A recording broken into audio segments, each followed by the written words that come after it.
program a key. I went to the dealership yesterday, bought a new key fob.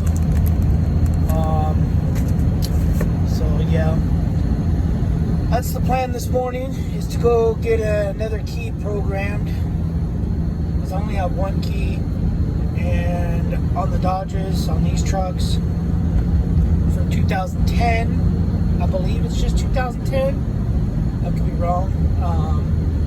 If you have two keys, the car looks like a cop.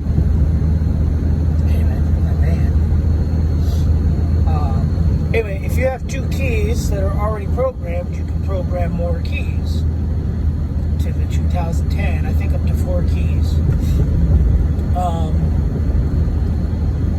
However, I only have one key and I cannot program it. I've tried every little trick, trade, craft, whatever you want to call it. I've tried everything to get this key programmed. And the light, I don't know why the light's on. I've read so many different things, but for the 4th gens, they say that the light will flash if the battery's dead or whatever. What had happened is just coincidence. I'm just gonna send you guys so you can see where I'm going. I think it's just coincidence what happened, but I washed the engine compartment down because I had a little coolant leak. One of the hoses that I bypassed, the heater core hose that comes to the block, the little plastic piece, the little adapter stupid thing that Dodge has, Chevy and Ford have those stupid things too. It's like a line lock design. Anyway, anyway, those get brittle and they break and they leak. Anyways, mine was leaking and I bypassed it, or not bypassed it, but put an adapter to a barb fitting, to another barb fitting with some hoses. I did a video with it a while ago. Anyway, it was still leaking because I guess I didn't tighten the hoses down all the way. So I tightened the hoses down and decided to clean the engine, because it was always smelled like coolant burning.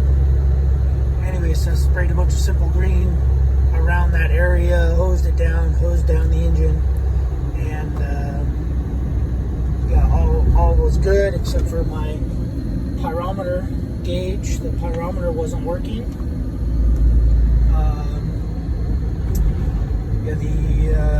All kinds of water got into the little, I don't even know what they call it. It's the little box. It's made by Bully Dog. Anyway, you buy it when you do your pyrometer to one of these. It's just a little junction box where you can tie a bunch of other things in. You can have 2 pyrometers and different sensors and all kinds of weird stuff on it. But anyway, water got into that. So my pyrometer gauge went for a drive and that thing was going all crazy. It was reading like 1800 degrees and 1400 degrees and 5 degrees. But ended up fixing that. Ended up draining all the water. Drained all the water out of it and used a heat gun. Heated it all up. And it works. So the red light came on about 2 days later, which is why I'm saying I think it's just coincidence. I don't know why the red light's on. It's saying something to do with security. I've read it's a security light for the alarm. And when I get in the truck and lock the truck, you can see the light flashes and blinks when I lock and unlock the truck. I do have an aftermarket alarm thing, I think. It's that little thing right there. It came with the truck. So I don't know if that's interfering with something, but I traced all the wires. I traced everything. Everything was good. All the alarm wiring is inside the cab. All the sensors, all the other stuff, but I don't know if it's for remote start. I don't know what it's for. It does have a little box that has a dial on it, which I'm kind of remote start, but I think remote start should be factory because it's on the factory remote. However, I don't know. So I went to Dodge yesterday when I went down to get boots, but I took my Audi. I didn't take the truck. It sucks because I think they would have got me in there and just done it. So now I bought the key because the Dodge dealership I'm going to, they would return my call. It's Hunter West, HW, Dodge, Chrysler, Ram, whatever, Jeep in Lancaster, California. A bunch of idiots. The parts people suck. Basically, they just want to sell oil and oil filters and air filters because it's all on the shelf right behind them. I've been in there a couple times looking for parts and they don't want to help out. Anyway, they suck. So I'm going back there, or I'm going to go there because they wouldn't return my call. I left 2 voicemails to see if they had the key because I talked to the service lady. The service lady said, you can do a walk-in and wait, or you can set up an appointment, but the appointments weren't until the end of February or March. So I'm going to try to do a walk-in and see if they can't get me in within an hour and a half. If they can get me in within an hour, maybe even 2 hours, I'll wait. If not, I'm going to go try a locksmith, which I actually should try a locksmith first, just because I don't want them in my trucks screwing crap up, because it's a dealership. But yeah, so I don't know. Yeah, the service lady told me to call the parts department, see if they have a key. If they have a key, then I'd pay for the key and then set up the appointment or come in. So I called parts department and got nowhere with them. They never answered. I did talk to them a week and a half ago. Somehow he must have thought his wife was calling and he answered the phone. And because they seemed surprised when I said, hey, I'm calling to see if you guys have a key. He's like, wait, hold on, hello? Idiot. But anyway, yeah, that's where I'm going. That's what I'm doing today. I got a key. Ended up going to Dodge Auto Nation. I don't know what that's called. Down in Santa Clarita. Because I had to go get some boots. And the Red Wing store is down there. So I figured knock out 2 birds with 1 Corona. But anyway. So yeah, that's what I'm gonna do. I'll add to the end of this video to see if it worked, didn't work, or what they said. So when I get there and see what happens, I'll let you guys know. If they can't get me in and I have to go find a locksmith, I'm gonna go find a locksmith, and either way, I'll let you know. The little jackrabbit did. So, alright guys, we'll be back and get you guys the results. Alright people, took it to Dodge. They told me to kick rocks, basically, so they don't have time. Now the soonest appointment they have available is March. So anyway, so I called the locksmith. Was in and out of that locksmith in like literally 10 minutes. And I think it's because he was dealing with another customer. But yeah, got the key. Remote start worked. He cut it. He cut the key and he did the programming and everything works. Remote start worked. Yeah, so I'm heading home. And basically I went to Dodge, sat there for about 10 minutes before they opened. Well, it was 8 o'clock and then they didn't see me till 8:10 because they didn't unlock any of the gates or anything. The guy said, oh, I forgot.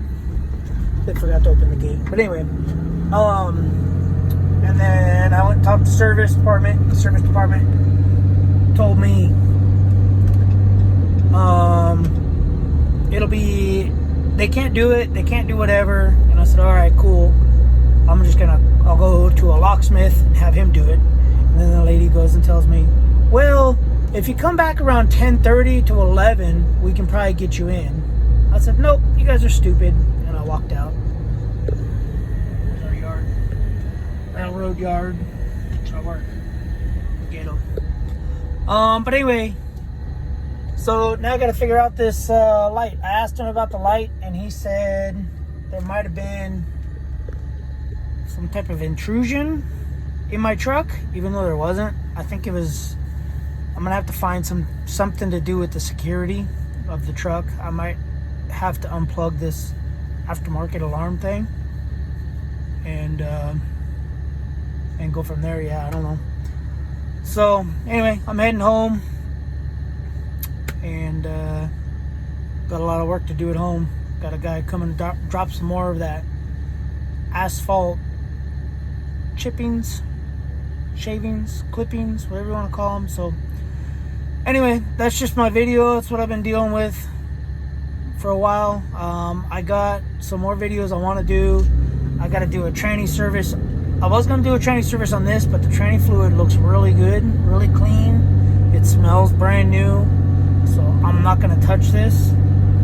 I have the fluid and I have the filter and gasket. I have everything to do it, or the filters, but I'm not going to do it because the fluid smells really good.